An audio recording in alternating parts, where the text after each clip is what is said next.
Hello and welcome to Trevor's Tutorials. I'm Trevor Slocum. In this tutorial, we'll learn how to add sound effects and music to our Ebitengine game. We'll learn about postcode modulation, a few common audio encoding formats, Ebitengine audio context, streams, and players, and how we can reduce audio player latency. Postcode modulation is one method of digitally representing an analog signal. The signal is sampled at a specific rate, and a common rate for audio signals is 44,100 Hz. The range available for each sample is the bit depth. For instance, we might have a bit depth of 8 bits for each sample, or 16 bits and so on. The sample rate and the bit depth both influence the resulting fidelity of the sound. When storing PCM data to a file, we have a few options. We can use a lossy format, such as OGG, and some compression will be applied, and the resulting sound won't be exact, but it might be close enough. Or we could use a lossless format, such as a WAV file, where the sound is reproduced exactly. The problem with lossless formats is they tend to be much larger than the lossy formats, and if we're planning on delivering our game over the internet, we should care about the size of our game. The Ebitengine audio context is a single context for the entire application and all of its sounds. It specifies the audio sample rate, and all sound players are created using that single context. The sample rate that you specify in your application context and the sample rate of all of your asset files needs to match. If they don't, what you hear is not going to sound right. Ebitengine audio streams are PCM data streams that are always 2-channel stereo and either 32-bit float values or signed 16-bit integer values. Packages are available for decoding these common audio formats, so if you use one of these formats, you don't need to worry about how streams are implemented. You can just supply Ebitengine with a file in one of these formats. And streams may be looped. Ebitengine audio players are lightweight and may be created on the fly, and you can pause them, rewind, or seek to a specific position in the stream. And once you start a player, you don't need to hang on to a reference to it. It will just play out and eventually get garbage collected. To reduce audio player latency, we'll do a couple of things. We'll perform as much initialization up front as possible, and to do that, we'll store direct references to byte slices of the sound asset files. And once we've done that, we'll generate multiple ready-to-use sound players. That means when we go to play a sound, we just hit the play button. We'll also adjust the buffer size of audio players that are not looping. We'll set them to 50 milliseconds, and that results in very quick playback. Let's take a look at the code.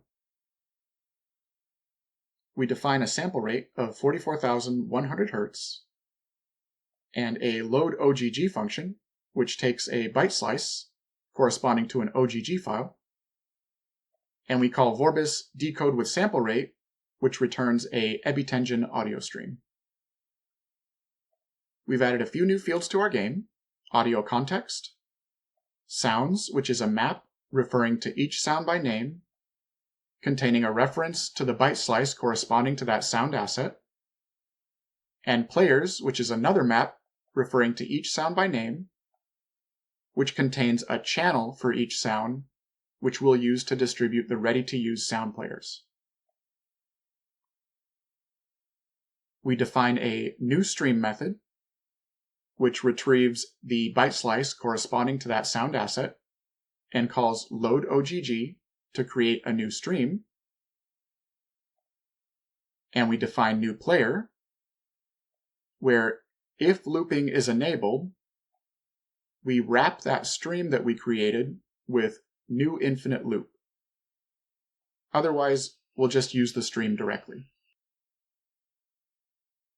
Here we create a player using the audio context we created earlier. If the sound is not looping, we'll set the audio buffer size to 50 milliseconds, and that results in very quick playback. If it is a looping sound, on the other hand, we'll set the buffer size to half a second, and that results in very performant playback, meaning it'll use very little CPU or battery on a mobile device. We define a generate players method, and we will create a go routine, which will call this method for each of the sound assets. And that way, whenever we use a sound, new players will be getting generated in the background. So here we loop forever by creating a ready-to-use player and then sending it down the player's channel, which we saw earlier in that map.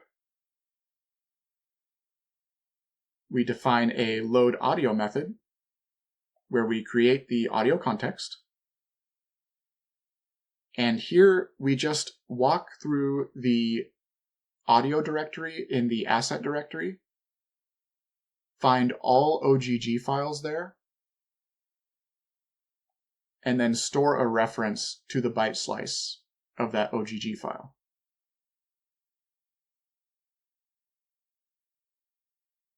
And here is where we create the channels that we'll use to distribute the ready-to-use players. So for each of the sound assets, we'll set the buffer size, which in this case is different from the audio buffer size that we were talking about earlier. This is the channel buffer size, or the number of elements that will be held in that channel. There's more to it, but we'll get into the details of that in a future tutorial. And then here is where we create that new go routine for each of those assets that will handle generating the sound players. We define a play sound method, which retrieves one of those players from that channel, sets the volume appropriately, and then starts playing the player. In initialize, of course, we call load audio to kick things off.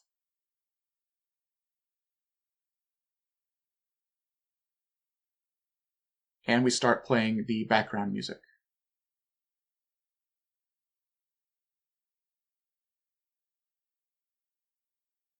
In update, when the jump key is pressed, we now play the flap sound effect.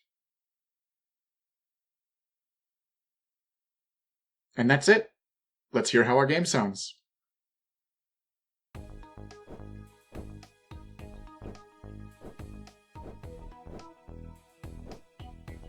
In the next tutorial, we'll learn how to handle mouse input in our game.